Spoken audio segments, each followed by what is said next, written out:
Yes, we're live. Okay, There our it is. broadcast is live. Uh-huh. Hello. Uh, Hello. Nice to Hello. see everyone, and nice to have those of you who are joining us virtually. Yeah. We're all used to this modality at this point, but it's still nice to say hello.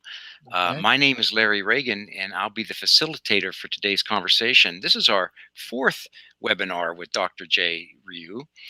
Dr. Jay is a Penn State faculty member in professor in IST, and he's also the course author for Data Science and Analytics Career Paths and Certification through LinkedIn Learning, and is very active as an academic and as an instructor and a consultant. And I've known Dr. J for a number of years. It's just always a pleasure to work with you. So thank you for bringing me along on this journey. Thank you, So Larry. we have a special guest today, and this guest has a connection to Dr. J. I would say both professionally and personally. I know that they are good friends, but this started out as a professional connection, and I'd like to introduce you to Bill Aiken. Bill has an undergrad from Penn State in security risk analysis. Yep. Where he served as a research assistant. We might hear a little bit about that story from Dr. J while at Penn State. He also has an MS in electrical and computer engineering from the South Korea grad school. And he's moving on in his academic career to the University of Ottawa to pursue his PhD. So it's a great career path, Bill, and it sounds like you keep yourself quite active. So that's very cool. Yeah. Along the way there, you also worked with a software company, Vsoft Company, as a part of an AI consortium. And I'm hoping in a little bit, maybe you can tell us a little bit about how that kind of came together. Sure. So in this webinar series, we've looked at different dimensions of career paths in the field. And one of the things Dr. Rio wanted to do today was to make sure that we have the perspective of the student perspective of someone who's been through their undergraduate and now graduate and now looking at a senior level, but also has that business connection. And Bill, you came to mind right away for Dr. J in that process. So, Dr. J, I'm going to start with you. Anything you'd like to tell us about Bill? Yeah. There's a lot to talk about, and this goes all the way back to his freshman year. And he was very special from the very beginning because he and his friend just showed up at my office one day and asked if there would be an opportunity to do some kind of an undergraduate research project. And I had never had anybody like that actually before Bill and his friend. So I was very pleasantly surprised, and that's how it all, got started. And Bill and I, we published a number of papers, including, very highly respected, journal papers and conference papers. And over the years, Bill actually has developed this interest in academia, and that's one of the reasons why he's still pursuing his PhD, in this case, degree in Canada. I mean, he will be pursuing Yeah. a PhD very soon. Shortly. Yeah, I mean, you're accepted, so right? Yeah. I have the letter. So you are pursuing your PhD in that sense. The move is next, so we know Yeah, that's yeah. happening, right? Yeah, so I just wanted to share. I know we're uh, very limited by time, but I just wanted to share a few photos. Uh, Here, one second. Are you able to see the Yes. photo? It's flickering, but it's working. But For yeah, some reason, I yeah, don't know we why that tested is. this. I don't know what the problem is, but we can. So, I just wanted to say that yeah, this one is the one I took when Bill arrived in South Korea for the first time, because actually he got his master's degree from South Korea, and then that's actually how he's able to apply for a PhD program in Canada. But he has a South Korean connection through me, of course. Mm-hmm. Yep. And let's see. Oh, now not flickering. What the That's a nice photo. that was terrible. I don't know why that was happening. Yeah, yeah, and then so that summer, Bill spent some time. Actually, the university in South Korea, it's called Sangyungan University, Mhm. and that's where he finished his master's in computer engineering. Mhm. And this is the graduation photo, and he seems to be very happy. Very So happy. I'm Beautiful. gonna stop sharing. So, Dr. J, if I can ask you, what would your hopes be for today with our conversation with Bill? Yeah, I mean, Bill's really gone through a lot in terms of his academic development, and he's right now actually working for a company in industry. So he has a lot of experiences in general, especially in the area of data science, because his focus actually right now is in artificial intelligence and machine learning. Of Mhm. course, in a particular context, because he has his bachelor's degree in security, cybersecurity, Mhm. and risk analysis. But during his master's degree program, he's developed interest in machine learning and artificial intelligence. So what he's doing is very relevant to the type of things we wanted to be conveying to our audience through this LinkedIn Live series. Sure.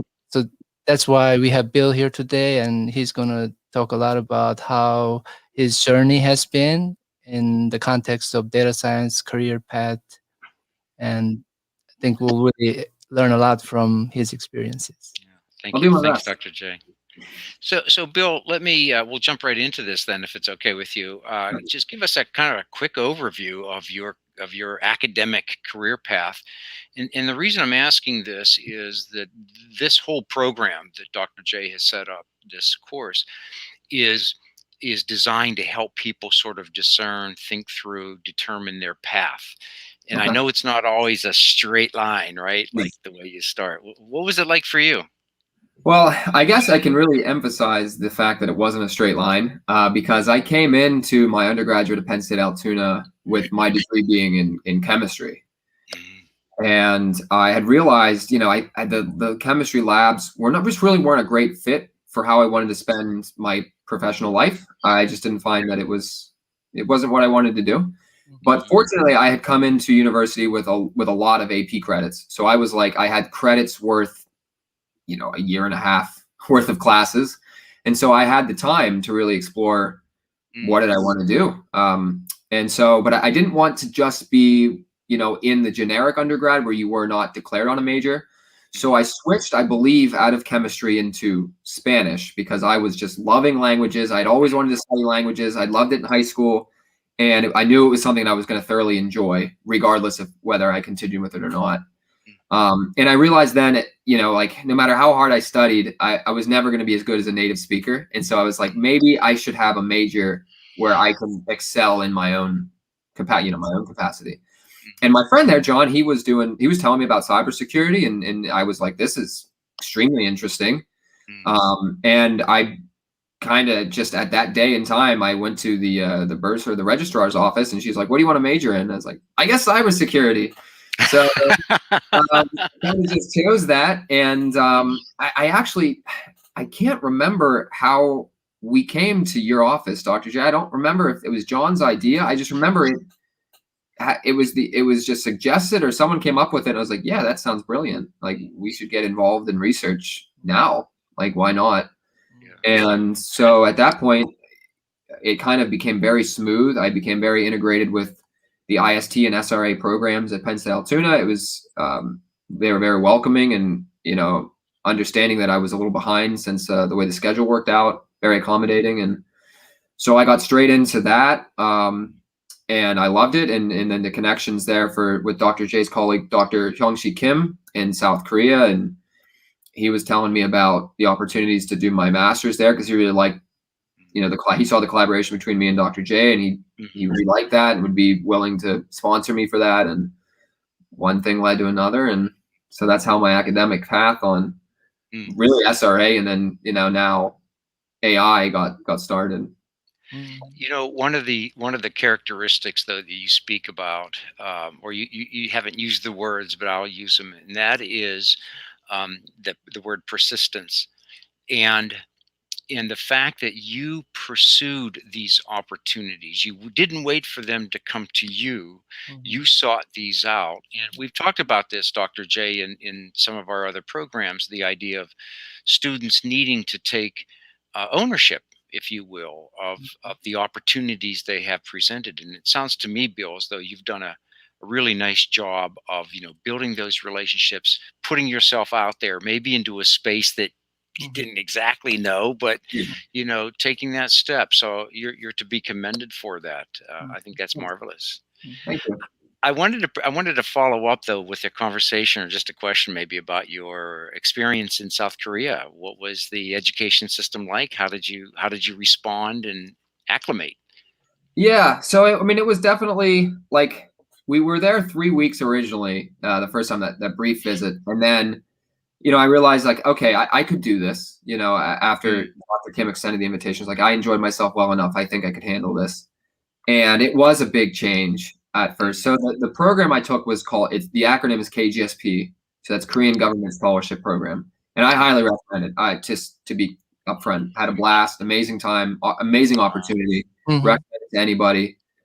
It's a 3-year program. So the first year is language school. You go to one of the institutions that is not the university you will be doing your degree with, and 5 days a week, 4 hours a day, you learn Korean. And so yeah, it was hard. It had its challenges because it is quite a different language. The learning curve shoots up real fast. The hardest language I've ever had any experience with, I think, but definitely rewarding. I tried very hard during that language program, and then I think that paid off because I got to my university, and compared to some of the other international students who, honestly they were resistant to even learn Korean. Like they didn't really want to spend any time with it at all, the language. Sure. And I was, like, you're crazy. This is like, I mean, your lab is a lot like your family. And I think even if you're, in the US, people would relate to that type of sentiment.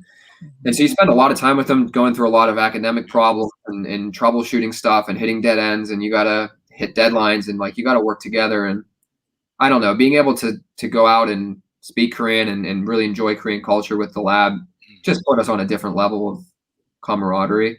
Sure.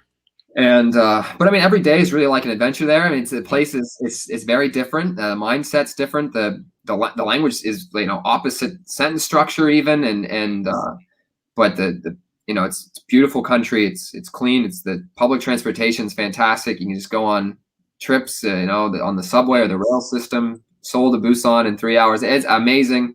I really loved it. I also have the perception, Bill, that the people are very warm, very welcoming, very accommodating. Is that the sense you got? I thought so. Yeah, it's interesting because like I think the perception is, on the streets, everyone's kind of like stone faced. Like there's not really a whole lot of emotion like going on because there's just so many people at once. But then like, hey, can I get some help? And it's like, yeah, absolutely. Like really, once you break that initial barrier, it's like, like extremely kind-hearted interactions. Almost all. I can't really think of any negative interaction. Really negative interaction I've ever really had there. Well, one of the things that, again, we've kind of talked about these opportunities that you're suggesting is if you have an opportunity such as international study, whether it be in Korea or in other institutions, what that can do for you in terms of expanding your understanding of culture, of language, of the difference of people is only going to be a benefit to you in your career path. So again, I think that's a great move. That's a great story. I want to transition a little bit to some of the more technical parts of your studies. You got involved, I think, a bit more in AI and machine learning. Yeah. And I'm wondering if you could just share with us a little bit about what, in particular, machine learning has to do with data science. How do these two things kind of fit together? Yeah, I think for me, the perspective that I take on it is, I think that like every worker in a field or their job is in their own way a domain expert. Because they're unique, they have to do, even if they're doing similar tasks to other employees, they have a unique perspective on how to solve their day-to-day problems and how to fulfill their tasks in what order and all this type of thing. And so that in itself is data. It's a pipeline. They're making decisions based on novel things that are probably coming up every day. And so if you can get those people the tools to do machine learning, right? If you can be that bridge that, maybe they can't do the data analysis, you can do the data science, you can interpret what they have and equip them with what you think is necessary, tune the knobs just enough to be like, all right, the rest, I think, you can really take ownership of this. You can empower a lot of people, especially in organizations that I think in manufacturing or in other places that it's difficult and expensive for them to take the risk, especially when some of the places don't even have their own in-house IT teams. But you can start to give people that are extremely talented and good at their individual jobs and their skills with how to take advantage of their own data and their own decision making. I think that's the role in machine learning, because it can help them solve a problem they know how to solve. They just don't have the tools on the computer, the digital tools to do it. I have a sense, Bill, that you see a bright future for the role of machine learning, AI. This is the future of where we're headed, right? I would say so. I think especially because I have the feeling that until now you don't really see cutting edge either algorithms or even devices getting into the hands of floor workers, like manufacturing plant floor workers. And I think we're getting to the point where we have the motivation and the tools to do that affordably, empower them with augmented reality, shoot for the stars here type of thing. But we're starting to really get the chance to put streamlined, high-powered devices in the hands of people who can take advantage of that. So it's sort of over that hump of infrastructure, of not quite knowing where and how it fits. It's now into application mode. I'm what I'm seeing. That's what I'm betting on personally. That's exciting. I really hope that's the case. Dr. J, do you have any reflections on that? Do you see that inflection point as well? Yeah, there are a lot of applications. Actually, machine learning, AI, I mean, these ideas have been around for decades. Yeah. And like Bill said, there have been a lot of technical obstacles and challenges. And finally, we're at that point where we can really use the computing power available to us and make those technologies, AI, machine learning technologies, practical. And we're really able to apply these ideas to solving real life problems. Yeah. So even in education, for example, there are a lot of these innovative machine learning AI solutions coming out to help the instructors and teachers, professors to make their jobs a little easier and so on. So I really want to see, for example, somebody develop this wonderful technology like auto grading. Because there are a lot of these mundane types of things involved in grading, and of course we want to look at student works, but if we're able to remove this repetitive type of work as much as possible in grading, I think it will really help the faculty members enjoy these types of things even more. Okay, Bill, did you hear that? He wants you to start up a new company. Exactly. That invents the system that does and you'll be a millionaire. Let's face it. He wants me to do it, and then he'll say it was his idea. And I mean, we call that inspiration, Bill. Dr. J is an inspiration. I planted the seed, so there you go. Hey, Bill, I'm thinking your opportunities and your experiences had to be informed by some of your decisions along your career path. And I'm wondering if there's anything in particular, an interesting experience, an interesting decision you made that really kind of helped you solidify or take advantage of when the opportunity occurred, you were ready. Yeah. I guess like the moment where I really decided, like the experience, I guess, I don't know, that where I was like, I need to take advantage of AI and deep learning opportunities when they come my way, it was towards the end of my time at the language school. And so I was about to go into my master's. I hadn't yet picked the thesis direction for that, or I really had a heartfelt conviction of what exactly was I going to specialize in within, SRA or within computer science or engineering. And I saw that OpenAI had this tournament where it was a Dota tournament, and they were able to very strict rules on the type of gameplay. Would you define Dota for us? It's like a top-down strategy game. You get like 5 people. They have 5 people. You have roles to play. Some of them are defense. Some of them are strategy, offense. These types. Okay. Very complex game, right? I mean, different roles for every character, and they can play multiple roles. And Oh my word.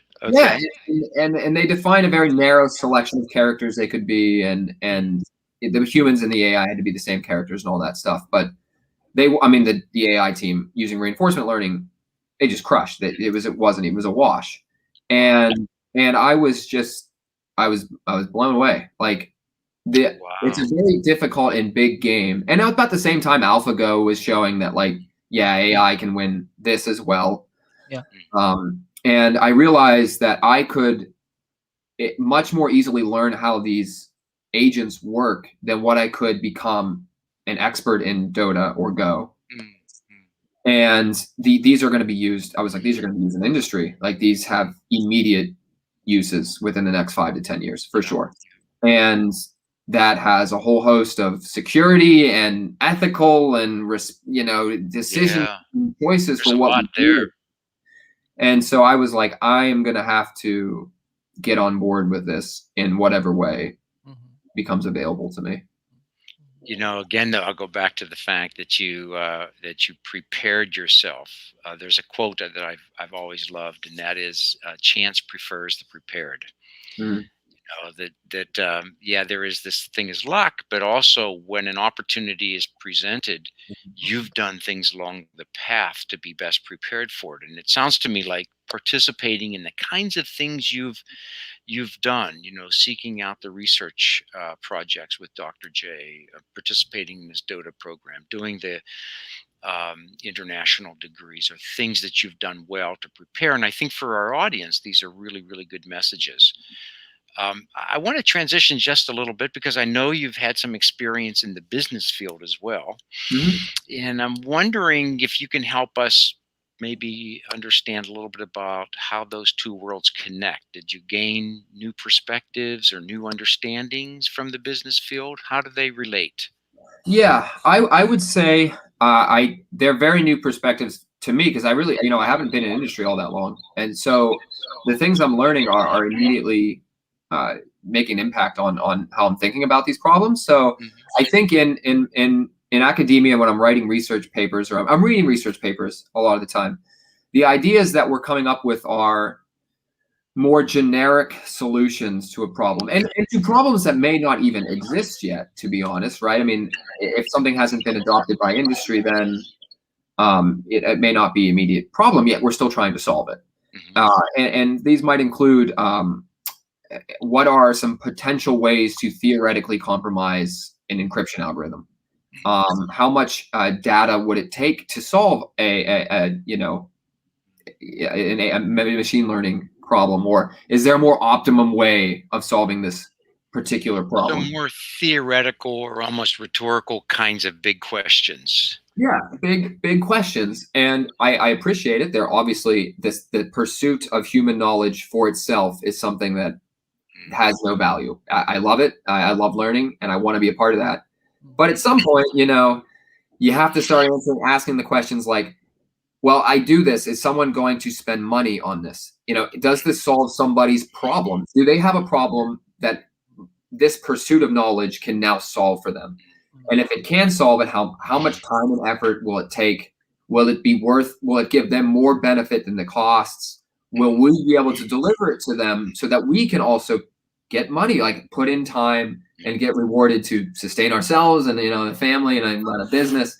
It has real implications because, there are real world problems out there in manufacturing and in industry, and they do need to be solved. And doing that kind of cost benefit analysis and convincing people who are maybe oftentimes reluctant or unexperienced in these fields of the value. I mean, those are a completely different, they're different conversations entirely. Mhm.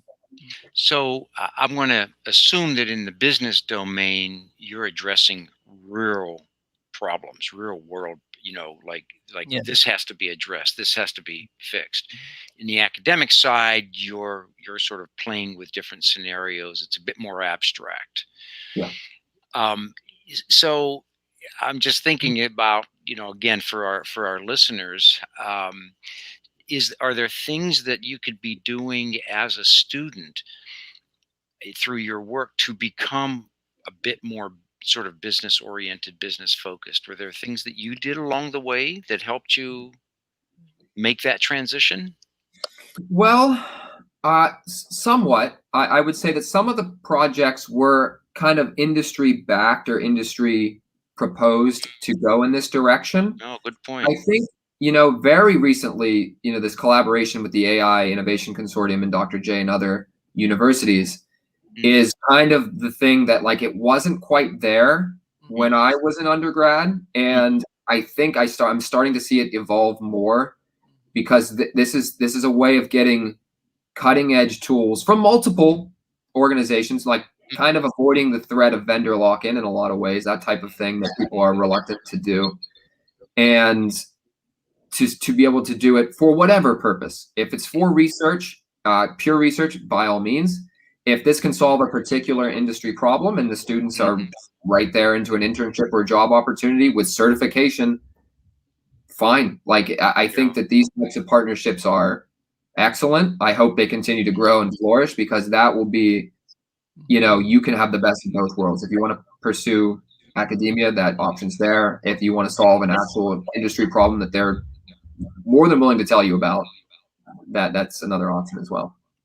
I love that response, Bill, and I love the idea of using your academic study period. And maybe Dr. J's got some ideas on this as well, but also seeking ways to connect into the industries so that you are understanding the application part of that. Dr. J, what do you think of that sort of connection point? Oh, yeah, yeah, and that's what we're very well aware of as faculty members in academia, Mhm, and we value those types of interactions between students and the companies in industry, and that's one of the reasons why we're very actively pursuing more collaborations with industry. So Bill just mentioned the AI consortium, and that's actually exactly a mechanism we're using, trying to connect students to these big name, industry companies or small sure, names, but as long as they're interested in working with our students.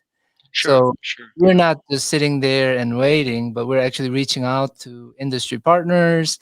We're trying to do capstone projects which involve, AI, machine learning technologies, and the real life problem, I mean, the nice thing about, I guess, this type of collaboration is that the real life problems we're seeking a lot of times in academia, they come from these companies because they are the ones running into the challenges Sure. and they have all these problems. But I think on their side, the challenge is they don't really have all the resources. Mm. And from academia, what we have is a lot of students who could really Yeah. gain a Sure. lot of experiences Mhm. by working together with these companies. So that's really the point of an organization like AI Innovation Consortium, where Mhm. we really try to have the companies and the students, faculty members work together to solve these problems, real life problems, to help the people in general out there.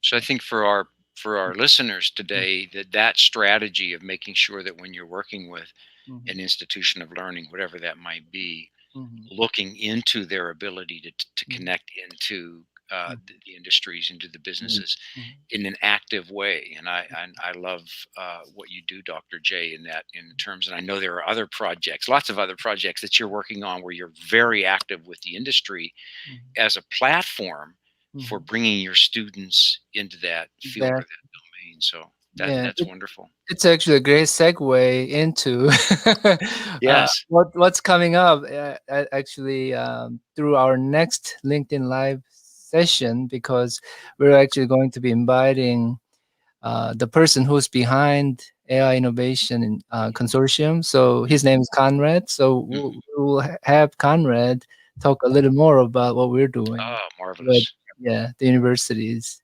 and Marvelous. other organizations out there. Yep. Yep, my boss, Good. and Your boss. Ah, how that's so how I cool. got my that's because I was like a proto example to how this would kind of work out, and so Okay. that's kind of how we made this connection. And Mm, that's of course I'm all for it. It worked out well for me. yeah. Yeah, exactly. Bill, I'd like to just go back just a little bit again. I'm looking for insights that we can share with our practitioners here before we bring today's conversation to a close. But could you Mhm. talk a little bit about some of the decisions that you had to make and how you navigated those? And in that also include maybe some of the activities that you pursued. You've mentioned a few of them, and I'm Yeah. wondering if there are other ones. Could you just share a little bit about what that was like for you? Sure. I think they tie in pretty well together because I think most of the decisions that I ended up making were under, encouragement or support from mentors and in the kind of activities that I was doing at the Mhm. time. And so, the first major decision I think it was very hard was actually the first trip I took to Korea. It was about 3 weeks long. And Dr. J had extended the opportunity to do this research ship or, part-time thing for a number of students. And out of like maybe a dozen or so, nobody was interested, No and kidding. it was shocking to me. I was like, am I missing something here? Is this like some kind Oh of, my. like, why are you not going to Yeah, go? And so it seemed like everyone else was just not interested. Like, interesting. and so I had to make the decision, like, yeah, I'm gonna go, even though it seems like I'm the only one. And it Wow, seemed like the absolute correct choice to make in every way. Even if you weren't interested in research, it just seemed like a wonderful opportunity. absolutely. And so that was tough. I mean, oddly Yeah. enough, it was very tough to just be like, okay, I think you're all wrong. Um, so that was, and then that, Dr. J and getting involved in research there and then following up with it was a decision. And obviously Dr. J supported that with his whole heart, as a friend and as a mentor. And that Yeah. meant a lot and it made a huge difference for me. At the same time, I was also part of the Penn State Altoona Honors Program, and that was led by Dr. Rotano, and she was an immense asset. Another, like, she's an advisor there, so that was a second advisor I could have who knew like the ins and outs of, Mm, maybe this thing, this doesn't typically count as a credit towards this, but if you do it in this way, you can get credit for it, so that you can actually she was the idea and really got the mindset of explore your options into yeah, me and to really take ownership of my education as an undergrad. And so that was, decision to join that and be a part of it. I could not have been better, right? I mean, that was absolutely fantastic. He was a great mentor, a great activity to be a part of. And then, that led me to be able to do independent studies for really whatever I wanted. And I was able to do ones for learning languages, obscure languages like Catalan and Sanskrit with Dr. Bonta, who was a mentor who really taught me how to teach myself anything. Like, if you can learn how to teach yourself a language, you can learn to teach yourself an assembly language or some kind of interesting. algorithm or something. And so, getting involved in these activities and just deciding, I mean, really to not just do the classes, to Sure, really, sure. Mm, care about what it is that I had to learn anyway, and to try to take it to the next level. That paid off. That was, I think, one of the most important things, and the reason why people go to a university mhm, instead of a place that will just focus only on your narrow sure. interest, because then you can just get involved in everything. Bill, I think what you did beyond the scripted field of study Yeah. was that you pursued the independent learnings. You pursued content domain outside of your field of study. Yep. All of this, and the trip to Korea that you referenced was brave. You that was an unknown for you, Yeah. and you had no idea what you're going to get yourself into. But as you said, those even if one of those activities had really gone poorly, right? Like Yeah. something could have happened. You're going to learn from every one of those. They all went well for you, but taking the opportunities, I think, is what I really hear you saying. Yeah, for sure. I mean, there are certain things that it's like I've done it, and it's like, wow, that didn't work out quite so well. You can't really, because we talked about this not too long ago, where I can't really say I do anything different, because if you do something, you realize that's not for you. You can't have learned it without having done it in the first place. So it's like, yeah, maybe things weren't the right direction, but then it's like that's a minor investment of time and energy, and now I know. And you learn from it. Yeah. Yeah. So as you look forward now with your career, and I know you're looking at your academic studies and your PhD, which I wish you the very best. I have no doubt you're going to excel. What are the kinds of other things you might be pursuing during that path? Are there organizations or there are societies that you'll want to stay active in? Yeah. So I think that, I've always had, for a long time now, I've kind of a foot in both doors on trying to stay in industry, like solving real world problems, as well as being in academia. And it's interesting because, like, my father works for a manufacturing facility, makes envelopes, and my mom works in the bursar's office for Penn State. So, like, for the longest time now, I've been kind of in between there. Yeah. And I really hope to keep doing that. I think that that's the best way to take the hard work, then the fruits of all the academic labor that is often underappreciated, and to start to use it for everybody's benefit, then to really be that bridge. And so I have the AI Innovation Consortium, which we've talked about, and Conrad will talk about it, I'm sure, a lot more. But I really would like to be a part of more of the research-based organizations like IEEE and things like that. I've been a part of it. I've reviewed papers, I've submitted papers, or in conference papers, but I don't really see the inner workings of it.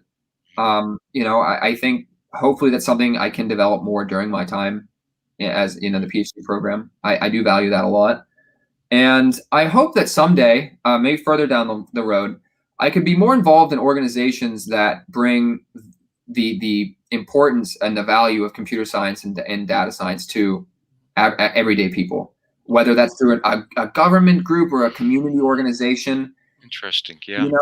I grew up wanting really to learn how to make video games as a kid. I wanted to learn. I wanted to learn computer programming for that reason. But it wasn't really there. It just seemed like, well, you have to learn computer programming, and then that was just a wall as a child. And I think that that's a wall that didn't need to be there. And I think that most people, especially kids, are just like, I'm glad that there are coding camps now, and I hope to see them more, because like with some of them, you can really, like, you can make rockets, and you can build machines and robots and make video games with just some decent knowledge of computer science. I really do want to bring that in to more communities, because more people with more experience is going to be better for data science in the long run, I think.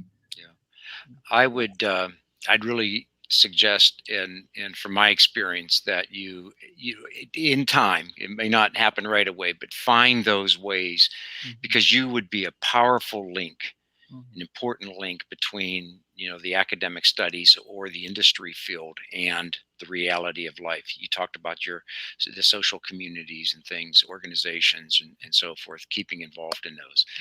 I have no doubt, Bill, that you will continue to make an impact, and so we'll look forward to, maybe we'll follow up in a year or 2 years or whatever, how you did. We'll have another conversation. Yeah. Dr. J, anything you'd like to wrap us up with? Thoughts? It's always pleasure and honor, to be working with Bill. And I think one of the biggest rewards we can get as educators is to see our students succeed. And I think Bill really exemplifies that. As you said, Larry, I think Bill will be very successful in his PhD program, and he will definitely have a very substantial impact on machine learning, artificial intelligence, cybersecurity, in all those areas. So I'm really looking forward to seeing more of work coming out of innovative work coming out of his PhD program and beyond. And I'll be always in touch with him. Yeah, So he's never able to escape from me. yeah, this is true. Well, I have to say to both of you, what I've enjoyed about our conversation today is sort of unwrapping a little bit of this relationship the two of you have. It's obviously heavily professional. It's based on your academic relationships, but it's also as obvious as a friendship, as a mutual respect for teacher and learner and mentor and mentee. And I would suggest over time those rules may change, as we progress. And so, Bill, I want to say thank you so much for being with us today and sharing your insights. And Dr. J, thank you for always setting the table for these conversations. It's been marvelous. Thank you. Yeah, thank you Yeah, so thanks. much. It's been a pleasure. Okay. Stop Take our care. broadcasting. Talk to you soon, and we'll have our next one very soon, and we'll be posting the information shortly. Very good. Thank you. Bye.